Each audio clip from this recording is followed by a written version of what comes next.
Hey YouTube, how's it going? C Mills here with his very first ever close-up view.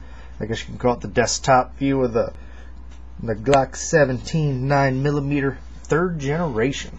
Alright, I've had this going over a year now, and I've been meaning to get around making a video, but I haven't really had the means to do one. I got this webcam here, so that's how I'm kind of able to at least do this one, but it won't be the best of quality, so I apologize in advance. Anyway, alright, let's check this thing out. First, let's go and do our safety check. We'll go release the magazine. It is loaded with 9mm. However, the gun is not loaded, but hey, don't take my word for it. What do? You check it. Alright, lock that slide back. Alright, of course, there's no magazine down in there. And then let's check to see there's no round in that barrel. Alrighty. Oh, what to say about the good old Glock? I don't know. There's so many things to say. I'm sure if you're looking at this video, you've already done your research on Glocks. There's that group that loves them, and there's that group that hates them. And I guess you could say I'm part of the group that loves them. But anyway, let's I want to go over some neat things. There's so many things you do with your Glock.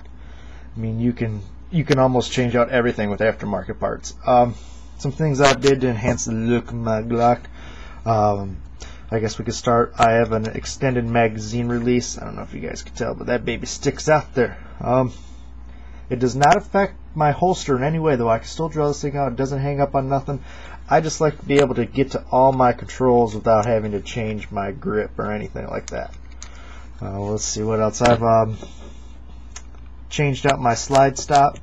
It's now extended, so there's just a little bit more meat on there. Let me zoom in on this thing for you. Just a little more meat on there, so you can really just slam it home.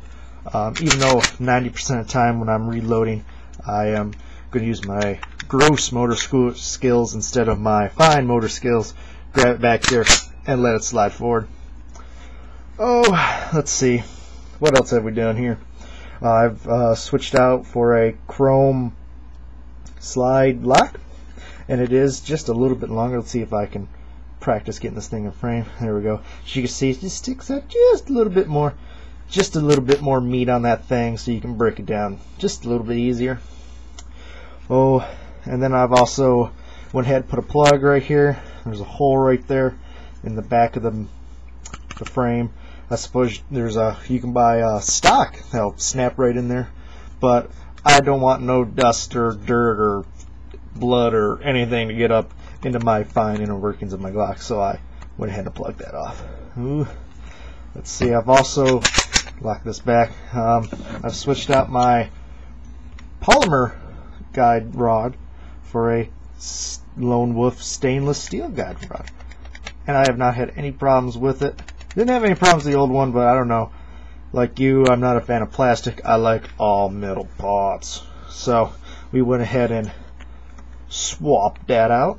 I've also took out my old pins, and I put in I got a 3 chrome pin kit. Pop them babies in there. You know, I just like to dress it up, make it look all kinds of pretty.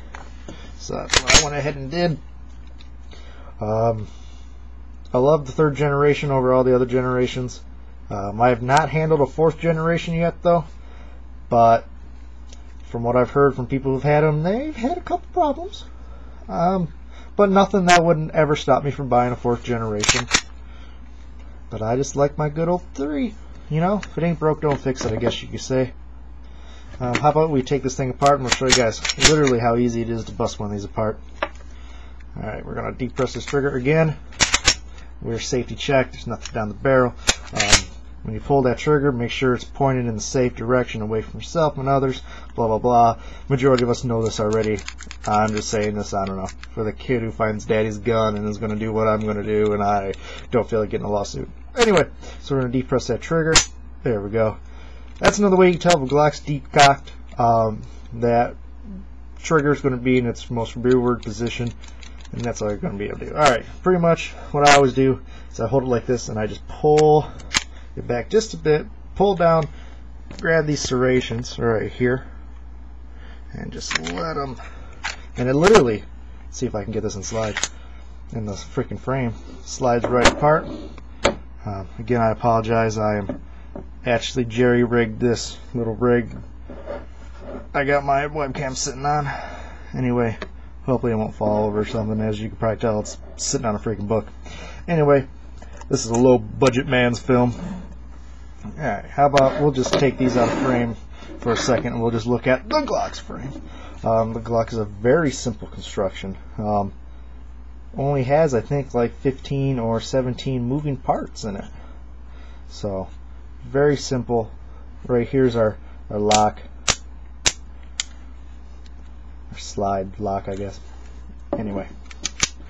Not much to really look at here. Right here's just your trigger assembly and stuff like that goes to your trigger. But let's take a look at pretty much the meat and guts of it.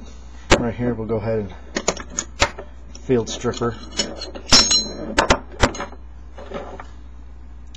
Right here is my stainless steel guide rod. Haven't had zero problems with this, so I'm liking it. Please excuse my dirty slide, since I just recently went and got my CPL classes, so we're looking at a dirty gun. I haven't cleaned it yet. I don't know if I'll do a video of me cleaning it. Maybe if I get a better camera to do it with, but not with this webcam. Right in here you got your striker channel, and this is of course a striker fired gun. Pretty much all you gotta do is this slide part, this back panel slides off and you get at the guts of the gun. But I mean, it is pretty freaking simple. I mean, honestly, I think I could put this thing back together blindfolded. So we'll just slide that barrel back in there. Get this thing in here, and it's very important that you get this in the right notch.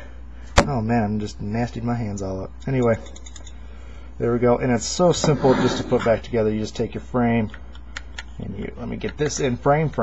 All right, here we go. You just kind of slide that back on that first set of rails, and on the back set, and up. And there you go. I mean, you can't get any easier than field stripping a Glock than that. I mean, some guns you got levers, you got to move around and depress. This thing, just got to do that, and it slides right off, and you're ready to go. You are ready to go. And as I said before, it is 9mm. You are supposed to shoot jacketed rounds, so no cast bullets. You don't want to avoid your Glock warranty on that barrel. Lone Wolf does put out a match grade barrel that you can shoot those out of, but I don't reload.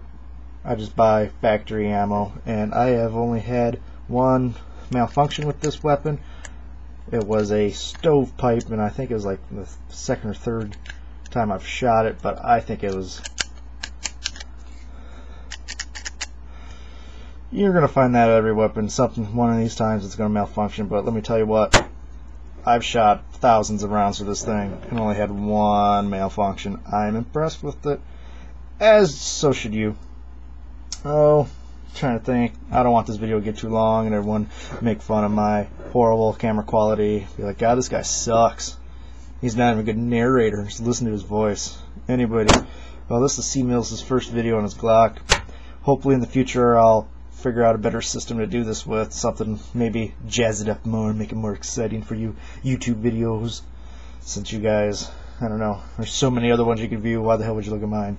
Anyway, this is C Mills. He's clocking out. I'll catch you guys on the flip side.